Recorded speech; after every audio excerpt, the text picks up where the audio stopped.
Hi friends, welcome to my channel. First time ನನ್ನ channel ನೋಡ್ತಾರೆ subscribe ಮಾಡ್ಕೊಳ್ಳಿ friends. ಇದು ಬಂದುಬಿಟ್ಟು ಗೌಡಗೆರೆಯಲ್ಲಿ ಊಟಕ್ಕೆ ಹೋಗ್ತಾ ಇರುವಂಥದ್ದು. ಅಲ್ಲಿ ರೇಸನ್ನೆಲ್ಲ ಇಟ್ಟಿದ್ರು, ಕುಂಬಳಕಾಯಿ ತರಕಾರಿ ಎಲ್ಲನೂ. ಅಲ್ಲಿ ಹಂಗೆ ನೋಡಿಕೊಂಡು ಊಟಕ್ಕೆ ಹೋದ್ವಿ. ಇದು 2ನೇ ಭಾಗ ಆಗಿರುತ್ತೆ. 1ನೇ ಭಾಗ ಬಂದುಬಿಟ್ಟು ಆಲ್ರೆಡಿ ಅಪ್ಲೋಡ್ ಮಾಡಿದ್ದೀನಿ ನೋಡಿ, ಗೌಡಗೆರೆ ದೇವಸ್ಥಾನದ್ದು. ಊಟಕ್ಕೆ ಬಂದ್ವಿ. ಮೊದಲು ಊಟಕ್ಕೆ ಸಖತ್ತು ಕ್ಯೂವಲ್ಲಿ ಗಲಾಟೆ ಎಲ್ಲ ನಡೀತಿದ್ವಿ. ಇವಾಗ ನೋಡಿ ಚೆನ್ನಾಗಿ ಮಾಡಿದ್ದಾರೆ. ಕ್ಯೂವಲ್ಲಿ ಸಿಸ್ಟಮ್ ಎಲ್ಲ ಚೆನ್ನಾಗಿದೆ. ತಟ್ಟೆ ತೊಗೊಂಡು ತೊಳ್ಕೊಂಡು ಹೋಗಿ ಕೂತ್ಕೊಂಡ್ರೆ ಒಂದೇ ಕ್ಯೂವಲ್ಲಿ ಕೂರಿಸ್ತಾರೆ. ಒಂದು ಲೈನ್ ಆಗೋವರೆಗೂ ಬಡಿಸಲ್ಲ. ಒಂದು ಲೈನ್ ಆದ ತಕ್ಷಣವೇ ಅನ್ನ, ಅದು ಫಸ್ಟ್ನೇದಾಗಿ ಪಾಯಸ ಮತ್ತು ಬೂಂದಿ, ಆಮೇಲೆ ಪಲಾವು, ಆಮೇಲೆ ಅನ್ನ ಸಾರು, ಆಮೇಲೆ ಮೊಸರನ್ನ. ಊಟ ಎಲ್ಲ ಚೆನ್ನಾಗಿ ಮಾಡಿದ್ದಾರೆ. ತುಂಬ ಚೆನ್ನಾಗಿದೆ ನೋಡಿ. ಪಾಯಸ ಮತ್ತು ಬೂಂದಿ ತುಂಬ ಕಾಂಬಿನೇಷನ್ ಚೆನ್ನಾಗಿರುತ್ತೆ. ಮತ್ತು ಯಾವಾಗಲೂ ಇರುತ್ತೆ ಊಟ. ಬೆಳಗ್ಗೆಯಿಂದನೇ ಸ್ಟಾರ್ಟು, ಸಂಜೆವರೆಗೂ ಇರುತ್ತೆ ನೋಡಿ. ಎಲ್ಲ ಒಂದು ಲೈನ್ ಆಗೋವರೆಗೂ ವೆಯ್ಟ್ ಮಾಡಬೇಕು. ಒಂದು ಲೈನ್ ಫುಲ್ ಆದಮೇಲೆ ಬಡ್ಸ್ಕೊಂಡು ಹೋಗೋಕೆ ಈಸಿ ಆಗುತ್ತೆ ಅಂತ ಒಂದೇ ಲೈನಲ್ಲಿ ಬಡ್ಸ್ಕೊಂಡು ಹೋಗ್ತಾರೆ. ಅಂದರೆ ಜನ ಜಾಸ್ತಿ ಇದ್ದರೆ ಬಡಿಸ್ತಾರೆ, ಇಲ್ಲ ಅಂದರೆ ಒಂದು ಲೈನ್ ಫುಲ್ಲು ಆಗಬೇಕು ನೋಡಿ. ಇದೆಲ್ಲ ರೇಷನ್ನು ನಾನು ಆಗಲೇ ತೋರಿಸಿದ್ನಲ್ಲ, ಕುಂಬಳಕಾಯಿ ತರಕಾರಿ ಎಲ್ಲ ನಾವು ಇಷ್ಟಪಟ್ಟರೆ ನಾವು ಏನು ಬೇಕಾದರೂ ತೊಗೊಂಡೋಗಿ ಕೊಡ್ಬೋದು ಅಮ್ಮನವ್ರಿಗೆ. ಹೀಗೆ ಮತ್ತೆ ಊಟ ಮಾಡಿಕೊಂಡು ಮತ್ತೆ ಬಂದ್ವಿ. ಆ ಕಡೆ ಚಪ್ಪಲಿ ದೇವಸ್ಥಾನ ಹತ್ರ ಬಿಟ್ಟಿದ್ವಲ್ಲ, ಚಪ್ಪಲಿ ಬಿಟ್ಕೊಂಡು ಮತ್ತೆ ನೋಡಿ ವಾಕಿಂಗ್ ಮಾಡಿಕೊಂಡು ಬಂದ್ವಿ. ಅಲ್ಲಿ ಬಸ್ ಐತೆ ಅಂದ್ಕೊಂಡು ಹತ್ಕೊಳಕ್ಕೆ ಹೋದ್ವಿ. ಅದು ಹಳ್ಳಿ ಕಡೆ ಹೋಗೋ ಬಸ್ಸು, ಚನ್ನಪಟ್ಟಣಕ್ಕೆ ಹೋಗಲ್ಲ ಅಂದರು. ಮತ್ತು ಇನ್ನೇನು ಮಾಡೋದು, ಮೇನ್ ರೋಡ್ ನಾವು ಬಸ್ ಇಳಿದ್ವಲ್ಲ ಅಲ್ಲಿಗೆ ಹೋಗ್ಬೇಕು ಅಂದರು. ಆಲ್ರೆಡಿ ಎಲ್ಲ ಒಂದು ಬಸ್ಸು ನಿಂತಿತ್ತು. ಆಗ ಎಲ್ಲರೂ ಒಂದೇ ಹೆಸ್ರಿಗೆ ಬನ್ನಿ, ಬಸ್ ನಿಂತೈತೆ, ಇನ್ನು ಕಾಯಬೇಕಾಗುತ್ತೆ ಅಂದ್ಬಿಟ್ಟು ಒಂದೇ ಹೆಸ್ರಿಗೆ ಬಂದು ಬಂದು ಹತ್ಕೊಂಡ್ವಿ. ಅದೇ ಬಸ್ ಸಿಕ್ತು ನೋಡಿ, ಸೀಟು ಸಿಕ್ತು. ಆಮೇಲೆ ಹತ್ಕೊಂಡು ಚನ್ನಪಟ್ಟಣಕ್ಕೆ ಬಂದ್ವಿ. ಚನ್ನಪಟ್ಟಣದ ಸ್ವಲ್ಪ ವೆಯ್ಟ್ ಮಾಡಬೇಕಾಯ್ತು. ಕಬ್ಬಾಳಿಗೆ ಹೋಗೋ ಬಸ್ಸು ಸ್ವಲ್ಪ ಲೇಟು. ಆಮೇಲೆ ಬಂತು ಸದ್ಯ, ಅದಕ್ಕೂ ಹಂಗೆ ಹತ್ಕೊಂಡ್ವಿ. ಒಂದು ಸೀಟ್ ಕಡಿಮೆ ಆಯಿತು ಅಷ್ಟೇ. ಎಲ್ರಿಗೂ ಸೀಟ್ ಸಿಕ್ತು, ಒಬ್ರಿಗೆ ಸಿಕ್ಕಿಲ್ಲ. ಅಡ್ಜಸ್ಟ್ ಮಾಡಿಕೊಂಡು ಹೆಂಗೋ ಕೂತ್ಕೊಂಡ್ವಿ. ಅಂದರೆ ಅದು ಹಳ್ಳಿ ಕಡೆ ಹೋಗೋ ಬಸ್ ಅಲ್ವಾ, ಆಮೇಲೆ ಬಸ್ಗಳು ಕಡಿಮೆ ಅನಿಸುತ್ತೆ. ಆಮೇಲೆ ಅಲ್ಲಿಂದ ದೇವಸ್ಥಾನದ ಹತ್ರ ಇಳ್ಕೊಂಡು ಹೋಗ್ತಾ ಇದ್ದೀವಿ ನೋಡಿ. ಇದೇ ಕಬ್ಬಾಳಮ್ಮನ ದೇವಸ್ಥಾನ. ನಾನು ಯಾವಾಗಲೂ ಅವಾಗ ನನ್ನ ಮಗಳು ಹುಟ್ಟಿದಾಗ ಬಂದಿದ್ದೆ. ನಮ್ಮೂರಲ್ಲಿ ಯಾರೋ ಮರಿ ಬಿಟ್ಟಿದ್ರು ಮೇಕೆನ. ಅವಾಗ ಇಲ್ಲಿ ಬಂದು ಅಡುಗೆ ಮಾಡಿ ಪೂಜೆ ಮಾಡಿಸಿ ಹೋಗಿದ್ದಿದ್ದು.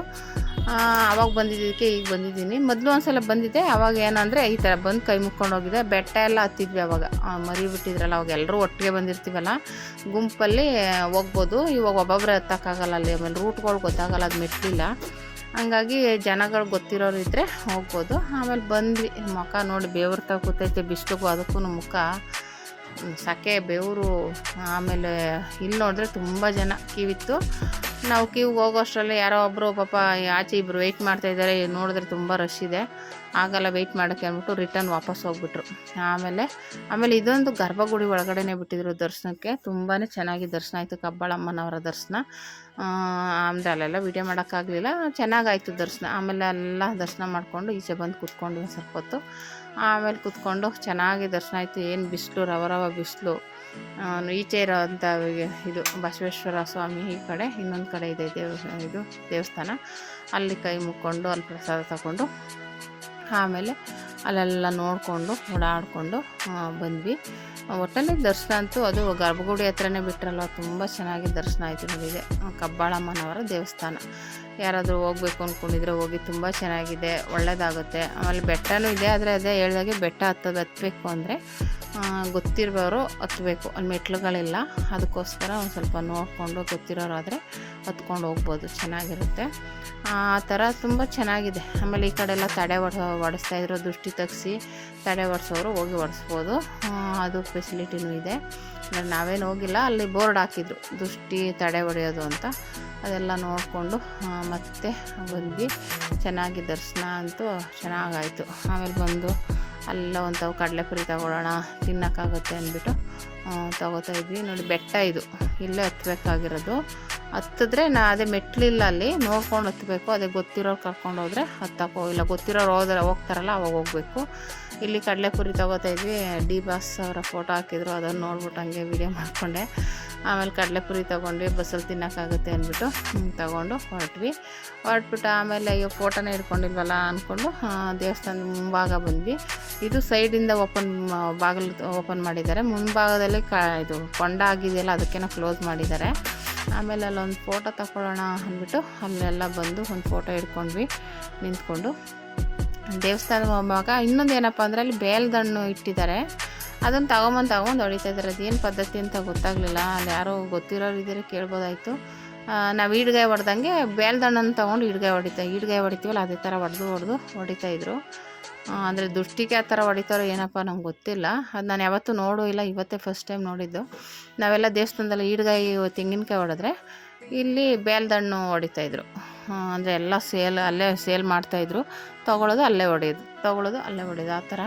ಅಂದರೆ ಅದೇನು ಪದ್ಧತಿ ಅಂತ ಅಷ್ಟು ಗೊತ್ತಾಗಲಿಲ್ಲ ನನಗೆ. ನಿಮಗೇನಾದರೂ ಗೊತ್ತಿದ್ದರೆ ಕಮೆಂಟ್ ಮಾಡಿ. ಯಾರಾದರೂ ಹೋಗಿ ತಿಳ್ಕೊಂಡಿದ್ರೆ ಆ ಬೇಲ್ದಣ್ಣು ಏನಕ್ಕೆ ಹೊಡಿತಾರೆ ಅಂದರೆ ದುಷ್ಟಿಗೆ ಅನ್ಕೋತೀನಿ. ಇವಾಗ ನಾವು ತೆಂಗಿನಕಾಯಿ ಹೊಡೆದಂಗೆ ಅದು ಬೇಲ್ದಣ್ಣು ಹೊಡಿತಾರೇನಪ್ಪ ನೋಡಿ. ಫೋಟೋ ಹಿಡ್ಕೊಂಡು ಆಮೇಲೆ ಮತ್ತೆ ಬಂದ್ವಿ. ಅಷ್ಟರಲ್ಲಿ ಅಲ್ಲೂ ಬಸ್ ಬಂತು, ಸೀಟು ಸಿಕ್ತು, ಆರಾಮಾಗಿ ಹತ್ಕೊಂಡ್ವಿ. ಆಮೇಲೆ ಅಲ್ಲಿಂದ ಚನ್ನಪಟ್ಟಣಕ್ಕೆ ಬಂದ್ವಿ. ನೋಡೋಣ ಅಂತ ವೆಯ್ಟ್ ಮಾಡ್ತಾಯಿದ್ವಿ. ಅಷ್ಟಕ್ಕೆ ಅಲ್ಲೂ ಬಸ್ ಖಾಲಿ ಇತ್ತು. ನಮ್ಮ ಪುಣ್ಯಕ್ಕೆ ಎಲ್ಲ ಕಡೆನೂ ಬಸ್ ಖಾಲಿ ಸಿಕ್ತು.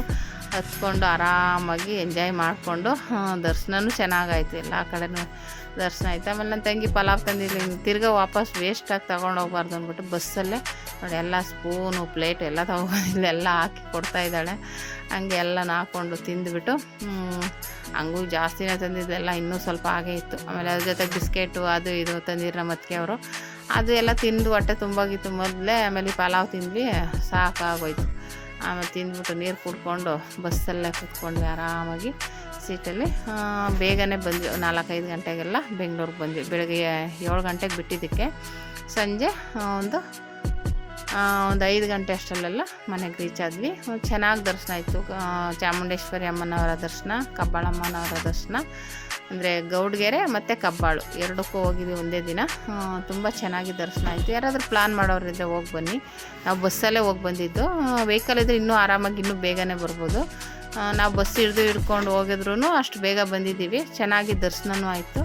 ಹಾಗಾಗಿ ನೀವು ಯಾರಾದರೂ ಹೋಗಬೇಕು ಅಂದ್ಕೊಂಡಿದ್ರೆ ಹೋಗಿ ಬನ್ನಿ. ಬಸ್ಗಳ ಫೆಸಿಲಿಟಿನೂ ಚೆನ್ನಾಗಿದೆ. ಆದರೆ ವಾರದ ದಿನ ಹೋದರೆ ಸ್ವಲ್ಪ ರಶ್ ಇರುತ್ತೆ. ವಾರ ಬಿಟ್ಟು ಬೇರೆ ದಿನ ಹೋಗಿ ಆರಾಮಾಗಿ ದರ್ಶನ ಮಾಡ್ಕೊಂಡು ಬರ್ಬೋದು. ಓಕೆನಾ? ಈ ವಿಡಿಯೋ ಇಷ್ಟ ಆದರೆ ಲೈಕ್ ಮಾಡಿ, ಶೇರ್ ಮಾಡಿ, ಕಮೆಂಟ್ ಮಾಡಿ. Thank you for watching friends.